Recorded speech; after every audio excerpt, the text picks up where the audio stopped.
Last time, Antiochus VII Sidetes died in battle against the Parthian king, Phraates II, while Demetrius II Nicator was released from captivity and fled back to Syria. With Antiochus dead, Demetrius was now free to reclaim both the Seleucid throne as well as his former wife, Cleopatra Thea, who in the decade of his absence had been remarried to Antiochus. In 129 BC, immediately upon the death of Antiochus Sidetes, the Seleucid position in the east had catastrophically collapsed, with it appearing that nobody attempted to take charge of the army, stabilise their position, and defend the reconquered territories. Instead, the army altogether fled in terror back westward, with Phraates in hot pursuit. In this flight, many Seleucid soldiers were killed, and countless scores were captured. The Parthian king now stood on the verge of invading the Seleucid heartlands across the Euphrates. This had clearly been an intention of his for some time. It was why he had kept Demetrius II alive, and why he had married the captured king to a Parthian princess. And now it was why he took one of Demetrius's daughters, seized along with Antiochus's camp, into his royal harem.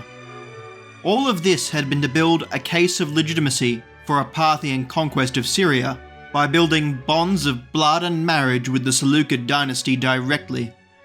However, just prior to implementing the final and decisive step of this plan, Phraates was rudely interrupted.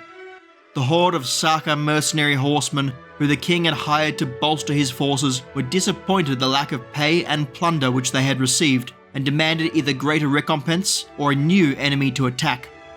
When Phraates, now thinking himself in a position of unassailable strength, foolishly refused to provide this, the nomads began to ravage the territories of Parthia instead.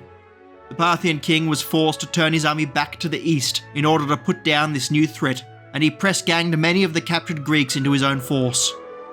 As one might expect, when the two armies met in battle, as soon as it looked like Phraates was on the back foot, the Seleucid prisoners turned on their captor, leading to the defeat and death of the king. One day he was ascendant, unrivaled in the east. The next, he lay dead on a dusty battlefield.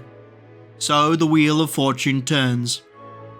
Whether these Seleucid prisoners ever made it back to Syria is unclear, but in any case they had, for now, saved their homeland from the Parthian threat. In Syria, Demetrius Nicator had at last returned, after a decade in his eastern exile. The king had been enormously unpopular when he had first ruled over the empire, particularly when contrasted with his courageous and charismatic younger brother, so unsurprisingly it appears he had a difficult time in re-establishing his power. This seems particularly true in the north of Syria, around Antioch, where there is a lack of his coinage from this initial period. This was the centre of the royal court, presently headed by the queen Cleopatra Thea. Having started her life as a Ptolemaic princess, she had now been married to 3 Seleucid kings: Alexander Ballas, Demetrius Nicator, and Antiochus Sidetes. Upon the death of her third husband and the sudden reappearance of her second, one can surmise that she was less than enthused by this turn of events. In advance of the approach of Demetrius, Cleopatra sent away her son by Antiochus, who bore his father's name, to the city of Cyzicus, which was now part of the recently formed Roman province of Asia. Whether this was done out of maternal love or spousal fidelity, we do not know, but evidently she had no faith that Demetrius would not put his nephew and stepson to death. In the absence of any other adult claimants, gradually Demetrius managed to reseat himself upon the throne, but the people vividly remembered the violent tyranny which he had brought down upon them years earlier, particularly the Antiochians, who had been brutalized by the king's Cretan mercenaries and his Maccabean allies. The king found himself resting uneasy on his throne, a sword of Damocles dangling overhead.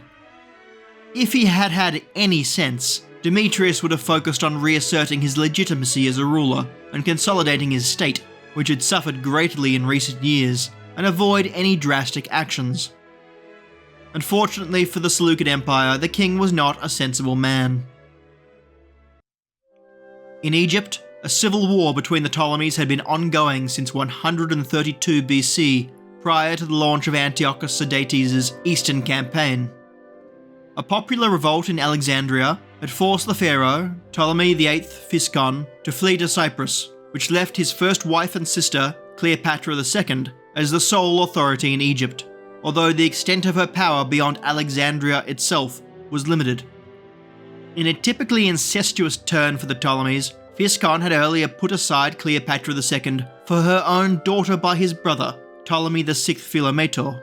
Thus, his stepdaughter and niece had become Queen Cleopatra III, leaving her mother scorned and poisoned against her brother husband. This bitter spite was felt on both sides, with Physcon murdering his eldest son by his sister, then mailing the boy's butchered body parts to Alexandria as a birthday present for the queen. By 129 BC, the pharaoh had managed to launch an invasion of Egypt and retook the capital from Cleopatra II, but not before she had managed to flee to Antioch, taking along with her much of the Ptolemaic treasury. There she sought the support of Demetrius, who was her son-in-law, in defeating Ptolemy Physcon, promising to him the crown of Egypt. In his infinite wisdom, Demetrius took up her cause and declared war upon the Ptolemaic kingdom. The great Antiochus IV Epiphanes had earlier defeated Egypt and had been on the verge of integrating it into his own realm when he was prevented from doing so by the diplomatic intervention of the Roman Republic. However, Demetrius was far from his illustrious predecessor, and the Seleucid state was presently much weaker than it once had been. Nevertheless, the king decided to try his luck. Immediately upon Demetrius marching south, the people of the Syrian Tetrapolis repudiated his rule, much as they had done during his first reign. The way behind him was thus shut, with the only remaining option for the king being to forge on toward Egypt, and hope that through achieving a great victory, he might stabilize his situation. His army went as far as Pelusium, the gateway into Egypt proper, when he encountered the forces of Ptolemy Physcon. As with the regular people of Syria, the soldiers of the Seleucid army hated their king and outright refused his orders to do battle. With his army having mutinied against him, Demetrius was forced to flee. In the meantime, the people of Antioch had been in contact with the pharaoh, asking him to send a suitable candidate for kingship who could lead their rebellion. Physcon took a page from his father's playbook, sending to Antioch a local youth, the son of a merchant named Protarchus, probably a Greek-Egyptian, but possibly of entirely native extraction. This boy was given the name Alexander, like his predecessor as a pretender to the Seleucid lineage, Alexander Ballas. Various stories were invented for this Alexander to justify his claim to the Seleucid throne, such as being the son of Alexander Ballas, or having been adopted by Antiochus Sidetes, none of which were widely convincing to the people at the time, nor to the historians of today, with the boy being nicknamed Zabinas, an Aramaic word meaning the bought one. This proved not to be a sticking point, as the Antiochians simply needed a figure to rally around in order to depose Demetrius, and this young Alexander Zabinas would, for that, be sufficient. This puppet of Ptolemy arrived in Antioch and was immediately provided a tremendous PR opportunity, as it was at this moment that the remains of the popularly beloved Antiochus Sidetes were returned to Syria. Alexander received his casket of silver into the city with great ceremony, breaking down into tears as he did, which enormously touched the hearts of the people. Things were off to a good start for this new usurper. The exact whereabouts of Cleopatra Thea at this moment are not clear, but we do know that she sent her youngest son by Demetrius, yet another Antiochus, to Athens, ostensibly for the furthering of his education, but in reality to insulate the boy from the dangers of this new civil war. This left only her eldest son, Seleucus, in Syria, who by this time was nearing the age of manhood. Meanwhile, in Judea, the Hasmoneans, as had become usual, took this instability in the Seleucid kingdom as an opportunity to rebel, casting off the peace settlement which Antiochus Sidetes had established with them.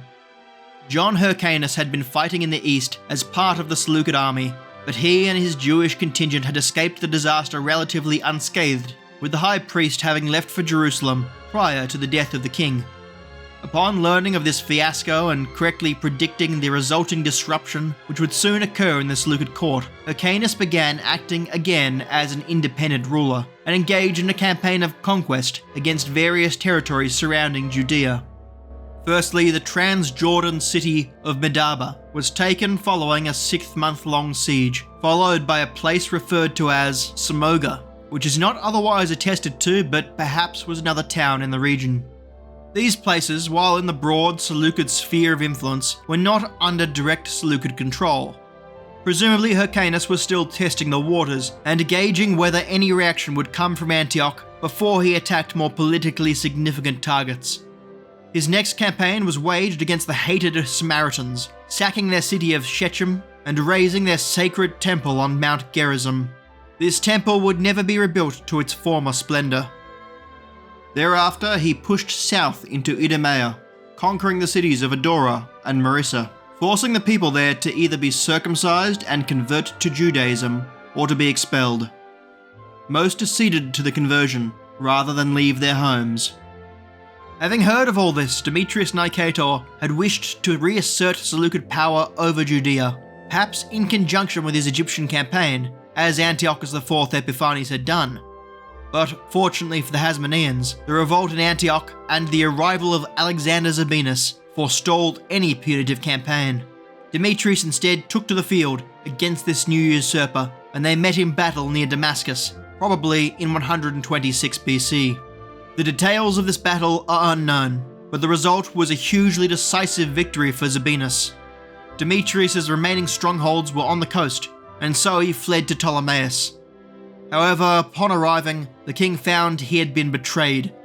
The gates of the city remained closed to him on the orders of his own wife, Cleopatra Thea.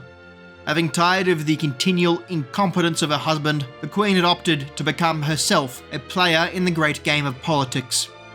In 125 BC, Demetrius, now having been abandoned by all bar a few slaves, sailed for Tyre, seeking to gain sanctuary in the great temple of Heracles Melkart. But upon disembarking in the city harbour, the king was seized on the orders of the Tyrian governor and was summarily executed. He had reigned first for 7 years, then a second time for about another 4 years. He had been a largely incompetent ruler, widely hated by those who he had ruled over, and was possessed of a restfulness which compelled him to continually leave his court to campaign, even at the most inappropriate times, a trait which twice cost him his throne, and eventually cost him his life. Appian, writing some 250 years later, attributed the murder of Demetrius directly to the machinations of Cleopatra Thea, suggesting that the governor of Tyre was acting under her orders. Perhaps the reward which the governor received for his deed was the independence of his city, as coins minted in Tyre after this do not bear the name of any Seleucid king. The great mercantile city of Tyre had been brought under Greek rule in 332 BC, when Alexander the Great had conquered it, famously turning the city from an island into a peninsula. Now, after 200 years, the Greeks had relinquished control over it. It was not the only coastal city of the empire to assert its independence at this time. Aratus, which during the weak reign of Alexander Ballas had fought a private war against the nearby city of Marathus, again sought to act upon her ancient hatred of her neighbour. Marathus was attacked once more, this time being left entirely in ruins, along with another city, Semira. The lands of these two towns were then divided among the citizens of Aratus. The people were presumably sold into slavery, probably being bought by Roman traders at the markets of Delos. The increasing weakness of the Seleucid state was leading to significant internal fracturing. In Ptolemais, Seleucus, the eldest son of Demetrius, now in his late adolescence, assumed the diadem of his father, but he would not wear it for long. The ancient sources say that the boy was hated by his own mother. She thusly did not assent to Seleucus inheriting his father's throne, and instead had him killed. Appian claims that she personally shot him dead with an arrow, which, if true, does speak to the particularly fearsome but cold character of the queen. Presumably, Cleopatra Thea feared that because of his age, she would not be able to exert any meaningful control over Seleucus V. Instead, she summoned back from Athens the younger second son of Demetrius, called Antiochus, who she hoped would make for her a more malleable puppet. Thus was crowned Antiochus VIII, who was somewhat derisively nicknamed Grypus on account of his large, hooked nose. He was sometimes referred to by the name Philometor as well, meaning mother-loving, and we can see from his initial coinage the significant influence Cleopatra Thea had over her son, with the heads of the two appearing side by side. Meanwhile, of course, much of the kingdom was still under the control of Alexander Zabinas. In the face of the Maccabean incursions into traditionally Seleucid territory, Zabinas had not only done nothing to address it, but according to Josephus had established friendship between himself and High Priest Hyrcanus, clearly operating under the philosophy that the enemy of his enemy was his friend. So, while the Seleucid state was embroiled in civil war, the Jews enjoyed a period of great prosperity. However, Alexander, having grown overconfident given the domestic popularity he enjoyed, had become haughty and foolishly disrespected his benefactor, Ptolemy Physcon. This gave an impetus to repair the relationship between the Seleucids and the Ptolemies, as with Demetrius Nicator now dead, Antiochus Grypus and Cleopatra Thea had no interest in championing the cause of the renegade Cleopatra II. The elder queen now accepted her position and reconciled with her brother husband Physcon, returning to Egypt by 124 BC, where she would return to her position as co-regent, alongside her daughter Cleopatra III. This having been achieved, Ptolemy formally switched his support from Alexander Zabinas to Antiochus Grypus, with the latter being married to a Ptolemaic princess, Cleopatra Tryphaena, the daughter of Cleopatra III. Along with his daughter, Physcon also sent to Syria an expeditionary force to fight on behalf of his new son-in-law. Upon hearing of this change in the political balance, many of the people in Syria began to turn against Zabinas.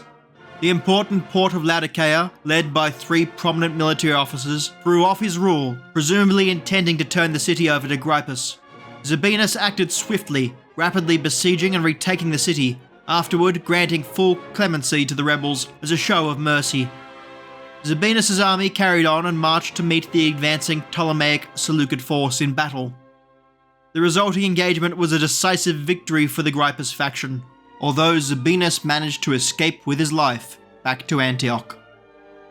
Needing to pay for his remaining soldiers, and thus being fearful of mutiny, the rebel king raided the grand temple of Jupiter, which Antiochus IV Epiphanes had constructed, melting down the Statue of Victory there for its gold. In the face of public outrage, Zabinas nervously joked that Jupiter had lent victory to him. However, once a few days had passed, he fell into a state of utter hopelessness about the reality of his political and strategic situation, and resolved to flee Syria entirely for Greece, where he could live in comfort as a private citizen. In order to finance this retirement, in the midst of the night, Zabinas ordered that the statue of Jupiter itself be secretly taken and melted down. This sacrilege was discovered by the public, who formed a mob and chased their king out of Antioch entirely. With only a few men, Zabinas fled towards Seleucia Pieria, but upon his approach the port closed its gates to him, so instead he turned south towards the smaller town of Poseidium. A great storm hit, and while struggling against it he was found by a military patrol, who arrested the former king and brought him to the forward camp of Grypus, which by now was within striking distance of Antioch. Zabinas was led through the encampment in chains, where he suffered the jeers and taunts of the soldiers there. Shortly after this, Grypus had the usurper put to death. Alexander Zabinas had ruled over parts of Syria for about 5 years. Once he had led 40,000 men into victorious battle, now he died in pathetic ignominy. None of Zabinas' former holdings provided any meaningful resistance to Antiochus Grypus, who, in 123 BC, victoriously entered into Antioch. The Seleucid kingdom was, for the most part, once again reunited. With the central government newly stable, Hyrcanus advanced no further out of Judea. The next couple of years are ones of rare and merciful peacefulness for the empire, under the guiding hands of Grypus and especially Cleopatra. In 120 BC, this state of affairs would end. Grypus, now around the age of 20, had gradually been growing more and more independent of his mother, and as a result her grip over the reins of state was loosening. The queen resolved to do something about this. While her son was at the gymnasium, Cleopatra Thea mixed poison into his wine goblet, intending to offer it to him upon his return. Unbeknownst to her, she was spied, probably by a servant, while in the midst of performing this treacherous deed. Grypus returned home, having been forewarned, and when offered the deadly cup, he instead bade his mother to drink of it first. She politely refused to do so, so the king insisted, but again she refused. At this, Grypus produced his informant, and accused the queen of plotting his murder, ordering her to do the only right thing and drink of the poison which she had offered her son. Now left with no way out, Cleopatra Thea drank of the cup which she had prepared. Thus the woman who had, more than any other, shaped the last decade of Seleucid history passed from existence. Antiochus VIII Grypus now ruled alone. Next time, this precious period of peace will be again shattered, as Antiochus, the son of Antiochus VII Sidetes, will return to Syria to reclaim his father's throne, and the affairs of the Ptolemies will once more spill over into the Seleukid realm. If you have any comments, criticism, or questions, please post them below, and thank you for listening.